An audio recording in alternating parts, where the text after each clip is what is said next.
Chez Stéphanie, elle est toujours là. Avec son crochet, elle fait la loi. Sur YouTube, elle est la reine des mailles.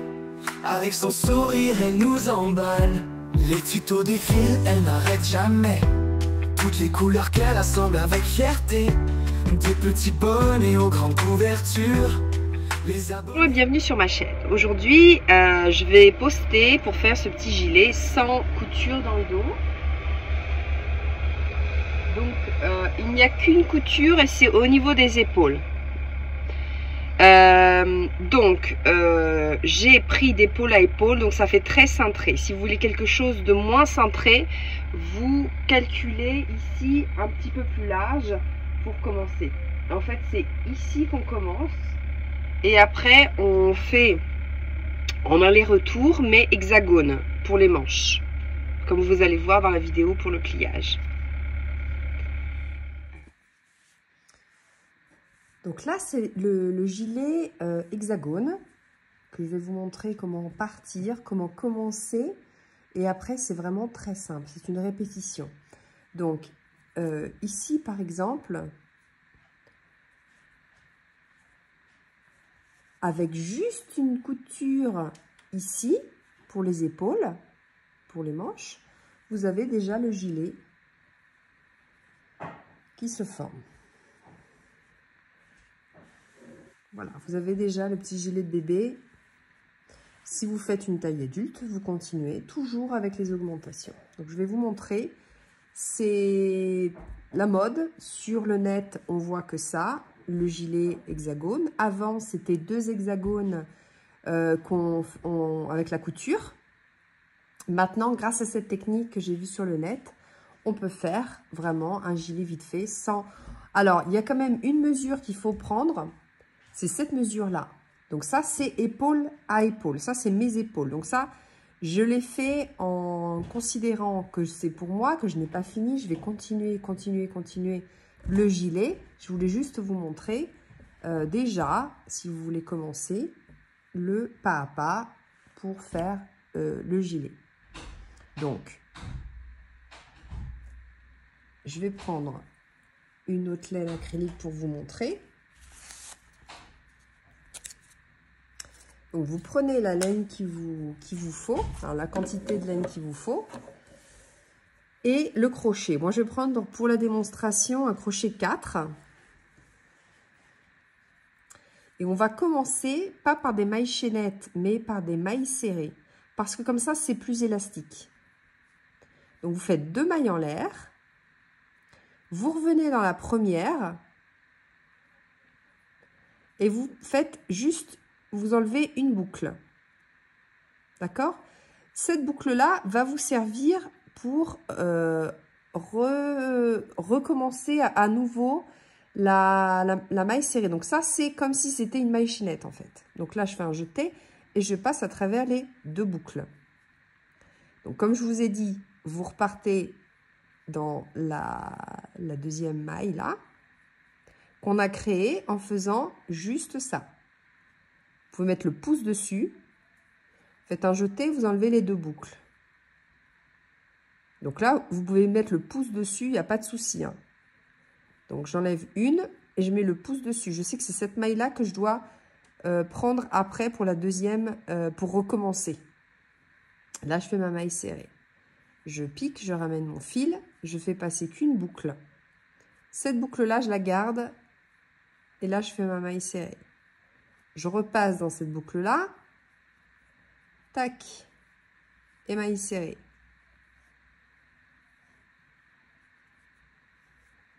Donc là, je suis en train de parler, donc je ne suis pas en train de compter. Mais vous l'aurez compris, vous devez continuer comme ceci. Et que vous mesurez que ça vous aille d'épaule à épaule et même peut-être un peu plus grand quand même. Si vous voulez un gilet pas trop près du corps. Si vous voulez quelque chose de large, je vous invite à faire 5 ou 10 mailles serrées en plus. Que ce soit, si par exemple vous faites quelque chose avec une grosse laine, genre manteau, faut le faire plus gros. Donc, je vous invite vraiment à continuer là, dans le mien,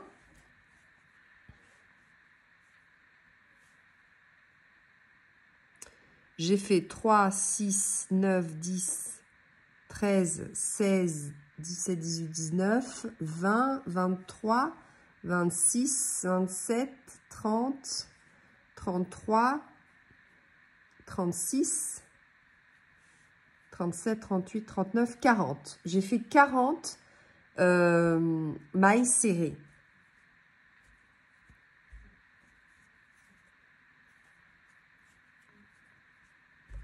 Donc, quand vous avez fini, donc là, je vous fais juste un exemple, hein. Donc, je vais faire 15. Là, c'est 15 mailles serrées juste pour vous montrer.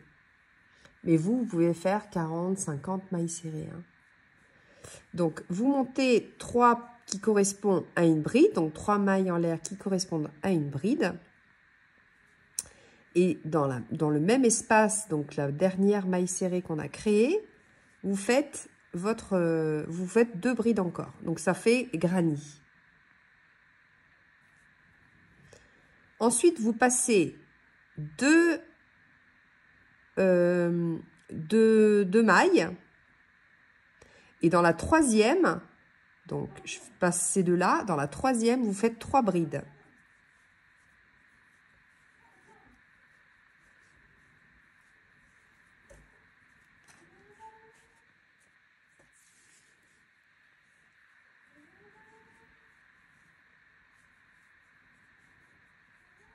Là, vous passez 2. Dans la troisième, vous faites 3 brides.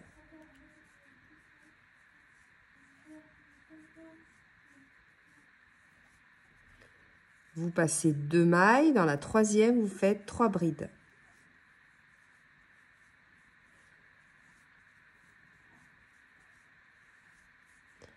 Vous passez 2 mailles. Dans la troisième, vous faites 3 brides.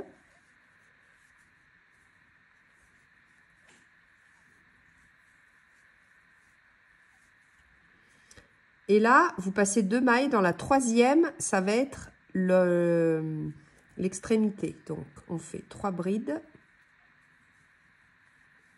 Je vais vous montrer.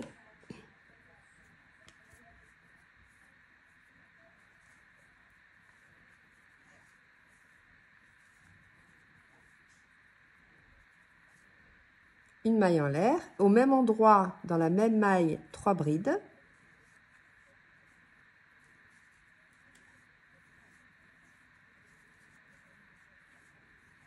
Une maille en l'air, dans la même maille de nouveau 3 brides,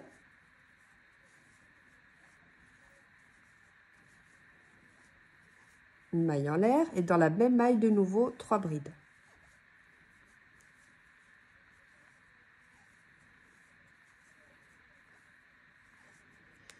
Donc vous avez 1, 2, 3, il faut encore une quatrième, donc une maille en l'air.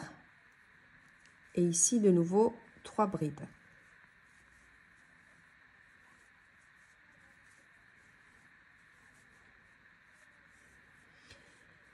Donc, maintenant, on se retrouve sur l'autre côté.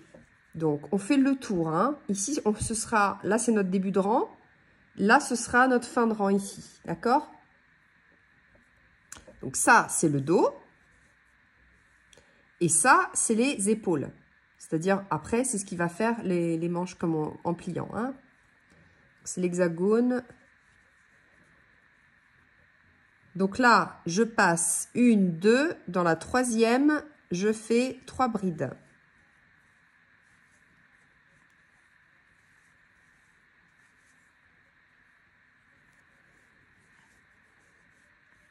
Une, 2. Dans la troisième, je fais 3 brides.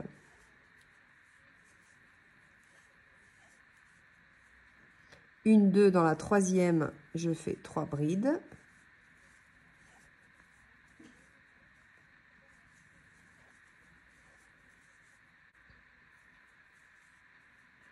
Une, 2. Dans la troisième, je fais 3 brides.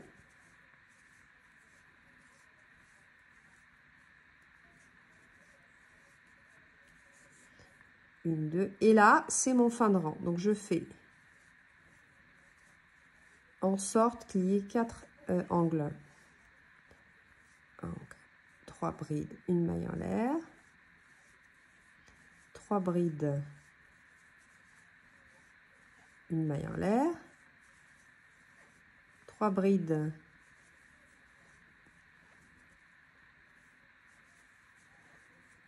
une maille en l'air. Donc là, j'ai 1, 2, 3 et 3 brides.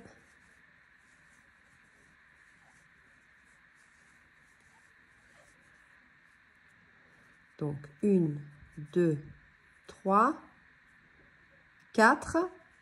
Donc là, je vais faire 100 de mailles en l'air. Comme ça, je me retrouve ici au milieu. D'accord? Donc, je tourne. Ici, je repasse, je repique dedans. Et je fais une bride. Une deuxième. Et une troisième. Vous passez, vous allez dans l'autre, vous passez les 3 brides. Ensuite, vous faites 3 brides ici, dans cette même maille là, de la maille en l'air du rang précédent. Et là, vous faites une maille en l'air. On va faire 2 mailles en l'air. 2 mailles en l'air et 3 brides. Ensuite, je vais dans cet espace-là, donc je saute 3 brides, hein, j'ai mes 3 brides. Ici, je fais 3 brides.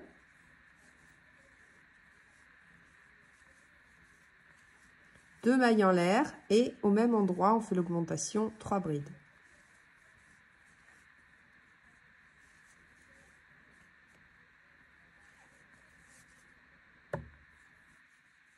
Je saute 3 brides, je les passe. Dans la maille en l'air du rang précédent, je fais 3 brides. 2 mailles en l'air et 3 brides.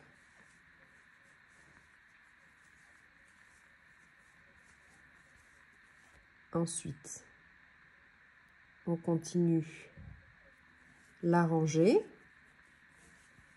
Donc, quand je vois le granit, hein, comme d'habitude, donc dans chaque espace, vous faites les 3 brides.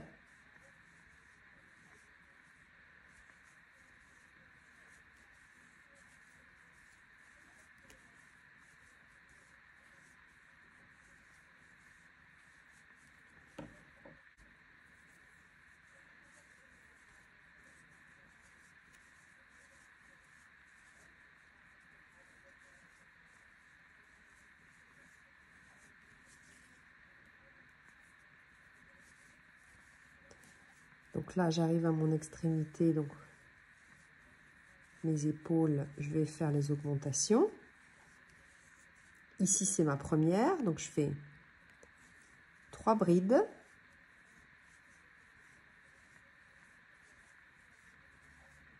Deux mailles en l'air, 3 brides au même endroit.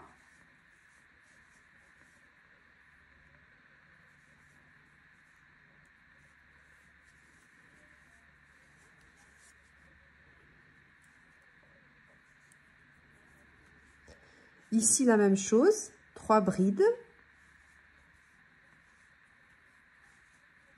2 mailles en l'air et 3 brides au même endroit. Ce qui fait mon deuxième angle, hein, deuxième augmentation. Ici, de nouveau l'augmentation, donc 3 brides, 2 mailles en l'air et 3 brides au même endroit.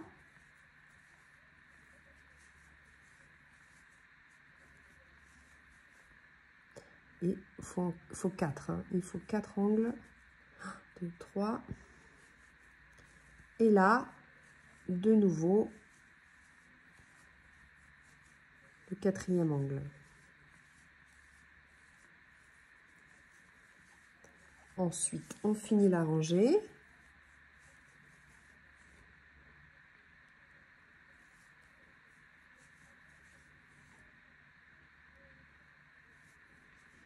Vous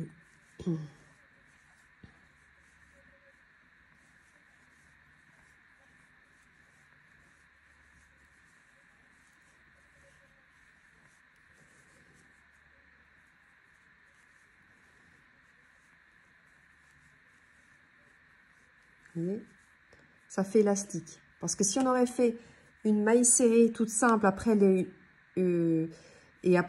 granit, ça aurait fait rigide, ça se serait vu, disons. Là, au cas où, c'est élastique, donc c'est sympa pour un gilet ou une veste, c'est vraiment sympa.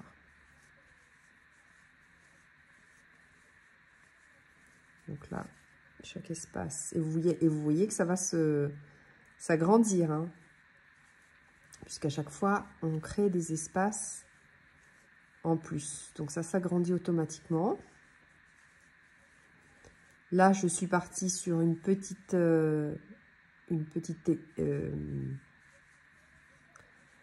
taille, puisque vraiment j'ai fait tout petit. Mais vraiment, vous prenez les mesures et vous faites de votre épaule à épaule plus un petit peu plus large, si vous voulez quelque chose de pas trop cintré. Si vous voulez quelque chose de près du corps, hein, de cintré, vous prenez vraiment d'épaule à épaule et vous faites les centimètres désirés. Donc à partir des... Là, je finis ma rangée. Donc, je me tourne, je rentre directement dans cet espace des 2 mailles en l'air créées durant le précédent. Je fais ma première bille, ma deuxième, ma troisième. Là, dans les angles, je fais toujours la même chose, mais à chaque fois j'oublie que là, quand je commence, je finis en fait. Donc je fais comme si non, et je pars. Je fais comme si, en fait, on terminera ici par l'augmentation. Comme ça, je finis toujours au milieu, c'est plus facile pour repartir. Parce que si je faisais directement, après je me retrouverais sur le côté, après ça fait décalage. Là, à chaque fois, je me retrouve au milieu. Je finis au milieu, je tourne et je repars au milieu. Voilà, c'est juste ça. 1, 2, 3, voilà, 4. Donc, c'est bon. Je fais la rangée. Je vous montre juste encore une fois les augmentations qu'on a créées.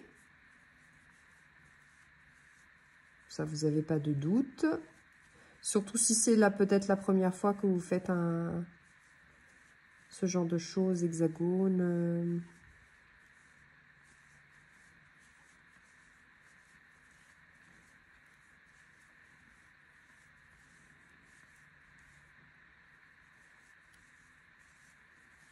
Donc là, on arrive. Vous voyez, on arrive à notre angle. Quand on voit ça, on sait qu'on fait la même chose. Donc 3 brides, 2 mailles en l'air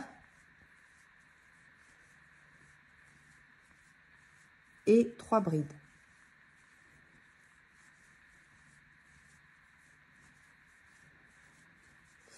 Là, par contre, on sait qu'on fait que 3 brides. On a créé les augmentations, donc c'est juste des carrés. Là, on voit que c'est double carré, donc on fait 3 brides, 2 mailles en l'air et 3 brides.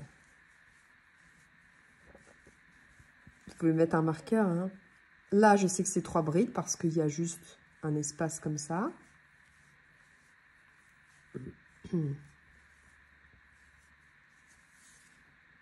Et là, je fais mes 3 brides, 2 mailles en l'air et 3 brides. Donc,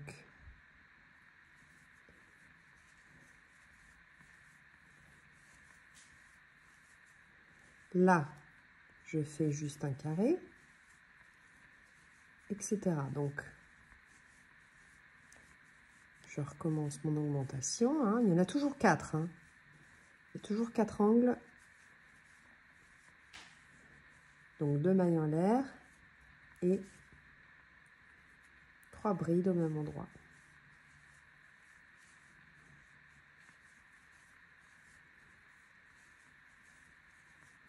Ensuite, là, c'est normal. Et je continue. Normal, 3 brides dans chaque espace. Je ne fais pas de maille de séparation parce que comme ça ne fait pas trop ajouré. Mais vous pouvez, hein, si vous préférez faire quelque chose d'ajouré. Si vous faites du coton, quelque chose pour le printemps ou l'automne, à mi-saison, vous pouvez. Hein. Voilà. Donc là, je vous montre. Ça, on est en train de créer l'épaule en faisant ça. Et vous voyez que là, maintenant, on en a 2 espaces qui s'est créé. Donc, c'est des augmentations. Donc, c'est parfait. Donc, ça va s'agrandir, ça va s'agrandir, ça va s'agrandir. Et après, à un moment donné, vous allez le fermer. Donc, en le fermant, ça va créer les manches. Voilà, tout simplement. Et c'est quelque chose de top. On n'a pas beaucoup de couture, on a vraiment juste ce côté-là. Là, vous pouvez faire des finitions après, par exemple, si vous voulez faire, je ne sais pas moi, plus long, ou alors le col, vous pouvez après faire des finitions, mais le gilet est déjà bien formé. Donc là c'est tout petit parce qu'on a fait vraiment un petit échantillon pour une petite poupée, mais le principe est génial. Je trouve vraiment top.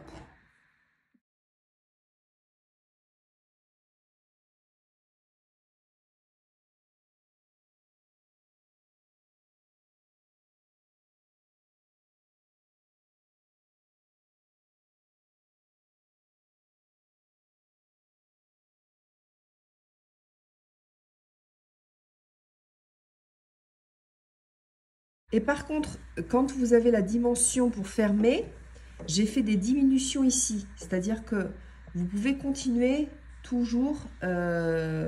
Seulement moi, j'ai préféré faire un col comme ceci. Donc, je vous montre le col.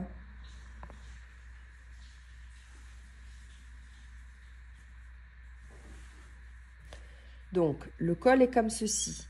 Donc, moi, je me suis retrouvée à m'arrêter ici, à faire des diminutions. Les diminutions, c'est vraiment facile.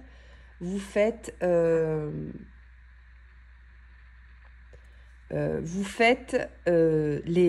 décalez en fait. Donc, vous finissez par une bride, 3 mailles en l'air, vous repartez, vous décalez. Donc, ça fait des diminutions. Au lieu de faire des... Au lieu de repartir. Je voulais pas un col trop grand. Donc, si vous avez des soucis, vous me le dites. Je peux me filmer. Je me suis pas filmée pour faire le col. Parce que je l'ai fini en vacances et j'avais pas c'était pas facile pour moi de faire le tuto. Mais je voulais vous montrer vraiment comment faire le côté gilet hexagone sans ici faire 2 côtés. Voilà, ça vous permet que si vous n'avez pas assez de pelote, eh bien vous pouvez faire avec du fil coloré, changer de pelote. Et vous n'avez pas besoin de faire les 2, vous prendre la tête pour faire 2 hexagones égales avec les couleurs et tout ça. Donc, vous partez d'ici, vous continuez pour faire autant de fois de tours pour fermer. Voilà, donc c'est très important de prendre la mesure ici pour commencer parce qu'une fois qu'on a commencé ici, on ne peut pas retourner en arrière. C'est vraiment la mesure ici des épaules. Donc, si vous voulez faire quelque chose de très large, vous faites ça très large. Hein, vous faites ça beaucoup plus large que vos épaules. Et puis, moi, pour faire le côté rond comme ça, j'ai fait des diminutions ici. Donc, je suis allée toujours en faisant des augmentations ici. Hein. Donc, je repars, ta-da-da, ta-da-da, ta-da-da, ta-da-da, dans ce sens-là. Hein. Par rapport à le corps, le devant du pull, hein. Ça, le devant du gilet, hein. Ça dépend le devant du gilet. Ensuite, vous continuez les manches puisque, évidemment, ça s'arrête ici. Donc là, j'ai fait en rond, hein. Après, toujours granny. Et puis, c'est tout. Donc, je ne me suis pas filmée pour les manches et pour le devant, ici. Si vous avez des soucis, vous me le dites et je peux essayer de vous montrer avec un autre projet, de vous montrer les diminutions. Mais c'est quand même très, très facile. Hein. C'est quelque chose de hyper sympa à faire. Vous pouvez le faire uni, coloré, je vous dis. c'est vraiment top. Et il n'y a que la couture qui est ici. Donc, il y a vraiment juste très peu de couture. Et donc, ça facilite vraiment l'ouvrage, hein.